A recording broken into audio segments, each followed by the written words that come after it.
तो hello class 11 के dear students, कैसे हैं आप सभी लोग। आई होप आप सभी बहुत अच्छे होंगे और अपनी एग्ज़ाम की तैयारी भी बेस्ट तरीके से कर रहे होंगे। ठीक है, तो आप सभी की तैयारी में चार चांद लगाने के लिए मतलब कि और अच्छे से चीज़ें हो जाएं, इसीलिए हम आपके लिए मेहनत कर रहे हैं। आपके लिए जो भी इम्पोर्टेंट रिसेंट पेपर्स आए हुए हैं हम आपके लिए लेकर आ रहे हैं आपके कमेंट्स पर ही। ठीक है, और ये हिंदी क्लास 11th का वार्षिक पेपर 2025 का है। देखते हैं इसमें क्या क्या चीज़ें पूछी गई हैं, सॉल्व करेंगे अच्छे से। आपके लिए जो भी इंपॉर्टेंट चीज़ें होगी हम आपको बताएंगे इस वीडियो में। ठीक है, एंड तक देखने के बाद सारा डाउट आपका क्लियर हो जाएगा कि कैसे पेपर में फोड़ कर आना है हिंदी में कम टाइम में। एक दिन भी 2 दिन बचा है, काफ़ी है भाई। ठीक है, शुरू करें इस वीडियो को। चलिए शुरू करते हैं। जिनका भी एग्ज़ाम है आप जानते हो उन्हें ज़रूर इस वीडियो को भेज दीजिएगा, जिससे उनकी भी टेंशन कम हो जाए। ठीक है, चलिए पहला क्वेश्चन क्या पूछा गया है कि मोहन राकेश की रचना नहीं है। ठीक है, 4 ऑप्शन है आपके सामने। तो जो मोहन राकेश है स्टूडेंट्स हमारी, उन्होंने लहरों की राजहंस नहीं लिखा है, ये जयशंकर प्रसाद जी ने लिखा है। ठीक है, क्लियर आप सभी को। उसके बाद देखिए सेकेंड क्वेश्चन, हिंदी का प्रथम नाटक है स्टूडेंट्स, तो हिंदी का प्रथम नाटक कौन सा है इसमें से आपको बताना है। ABCD आपको ऑप्शन दिए हुए हैं, ये देख लीजिए। तो स्टूडेंट्स हिंदी का जो प्रथम नाटक है वो हमारा नहुस है। ठीक है, क्लियर, याद रखिएगा। उसके बाद है गोरा बादल की कथा के लेखक है स्टूडेंट्स, तो गोरा बादल की कथा के लेखक कवि गंग जी है।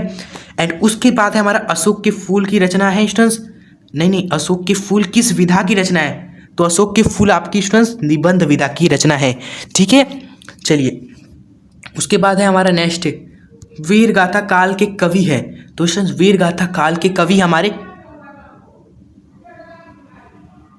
चंद्र बरदई जी हमारे वीर गाथा काल के कवि हैं आपके। ठीक है, चलिए उसके बाद आगे देखते हैं निम्नलिखित में से कौन से कवि रीति मुक्त काव्य धारा की है स्टूडेंट। ठीक है, तो हमारे चिंतामणि हमारे क्या है, रीति मुक्त काव्य धारा के कवि हैं।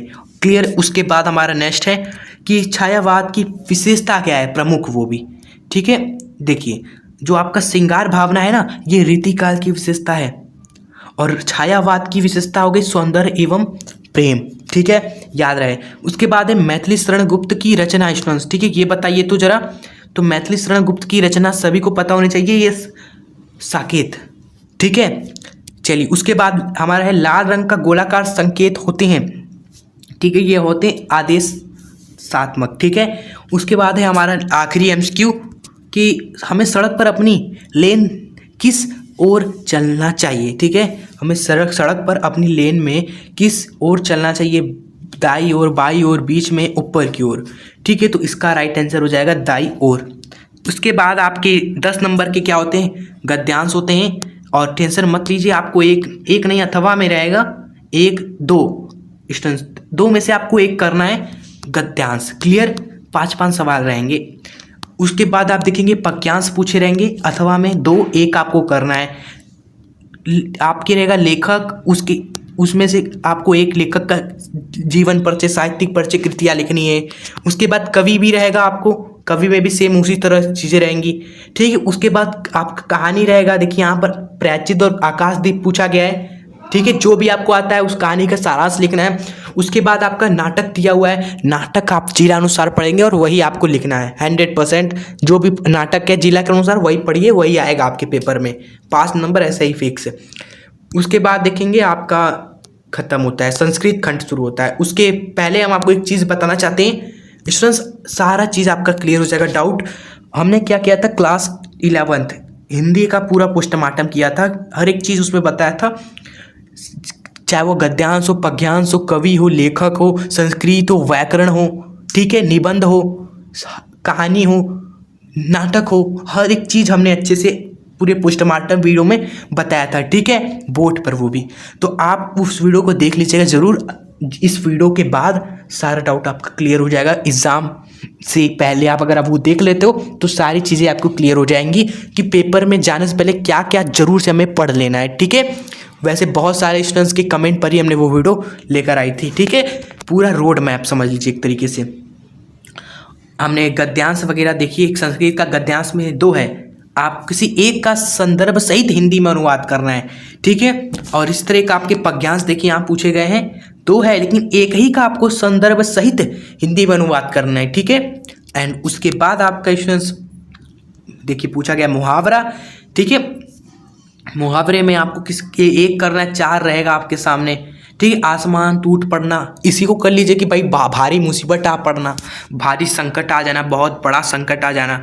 उसके बाद हमारा है उपेंद्र का संधि विच्छेद, उपेंद्र का हो गया उपधन इंद्र, उपधन इंद्र, ठीक है। चलिए उसके बाद हो गया पवनम का संधि विच्छेद, पवनम का हो जाएगा इंस्टेंस पव धन अनम, ठीक है, पव धन अनम, ये हो जाएगा, ठीक है। उसके बाद हमारा है आगे सायक का संधि विच्छेद है, तो सायक का हो जाएगा साधन अक, साधन अक, ठीक है, सायक। चलिए उसके बाद हमारा है विभक्ति वचन पे आपके 2 सवाल रहते हैं पेपर में। जैसे अस्या का पूछा गया है विभक्ति वचन, तो अस्या हमारा षष्ठी और द्विवचन का है। उसके बाद हमारा है सरिता का पूछा गया है, देखिए सरिता हमारा इंस्टेंस हमारा तृतीय और एक वचन है, ठीक है। उसके बाद आपका है देखेंगे सही अर्थ चुनकर लिखना है आपको, ठीक है। जैसे स्वर्ग और स्वर्ण का सही अर्थ क्या है, ठीक है। स्वर्ण मतलब होता है सोना और स्वर्ण मतलब होता है उच्च जाति, ठीक है।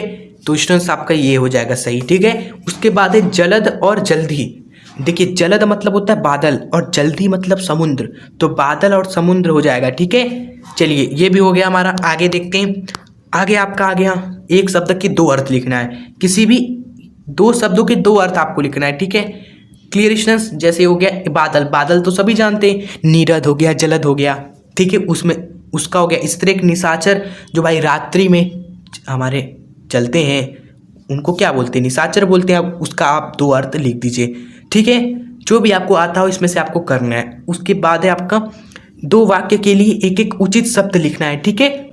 हित की कामना करने वाले को बोलते हैं हितैषी, ठीक है।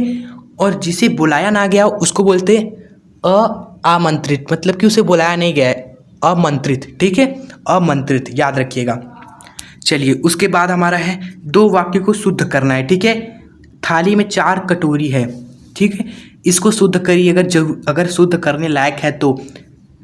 देखिए हिमालय पर्वत सबसे ऊंचा पर्वत है, इसको शुद्ध करके लिख सकते हैं हिमालय सबसे ऊंचा पर्वत है, बस खत्म, ठीक है। मोहन अगले सोमवार को वाराणसी गया, इसको शुद्ध करके लिखिए कि मोहन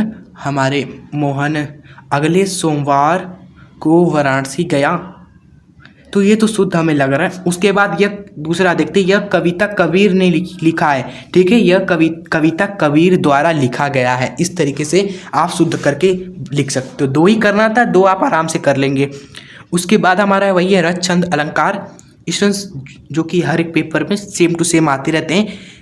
आप क्या करिए यही तैयार कर लीजिए, यही आ जाएंगे आपके पेपर में, ठीक है। उसके बाद आपका रहेगा पत्र, ठीक है। जो भी आपको पत्र इसमें से जरूर आएगा, आप जरूर से पढ़ लीजिएगा, ठीक है।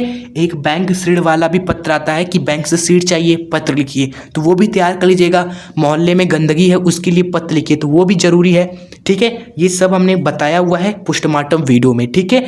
चलिए उसके बाद आपका है निबंध।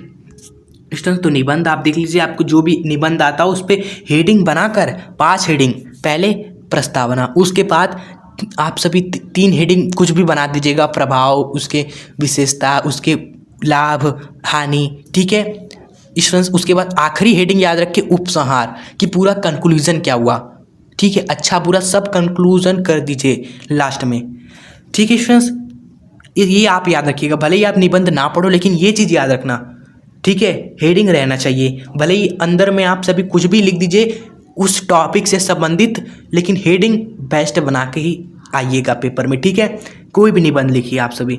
चलिए तो ये हिंदी का पेपर रहा, हमने आपके सामने डिस्कस किया। कैसी रही आज की ये वीडियो? अगर आपके लिए वीडियो हेल्पफुल है तो आप कमेंट में ज़रूर बताइएगा और लाइक ज़रूर कर दीजिएगा। इस वीडियो को शेयर कर दीजिएगा उनके पास भी ज़रूर से जिनका एग्ज़ाम है, ठीक है, ताकि उनकी भी हेल्प हो पाए, क्योंकि ये चैनल सिर्फ हमने बहुत सारे स्टूडेंट्स के लिए हेल्प के लिए ही बनाया हुआ है, ठीक है। सबकी हेल्प हो, सभी ग्रो करें एक साथ मिलकर, ठीक है, और आगे बढ़े अपने लाइफ में, ठीक है। आपसे चलिए हम मिलते हैं नेक्स्ट वीडियो के साथ।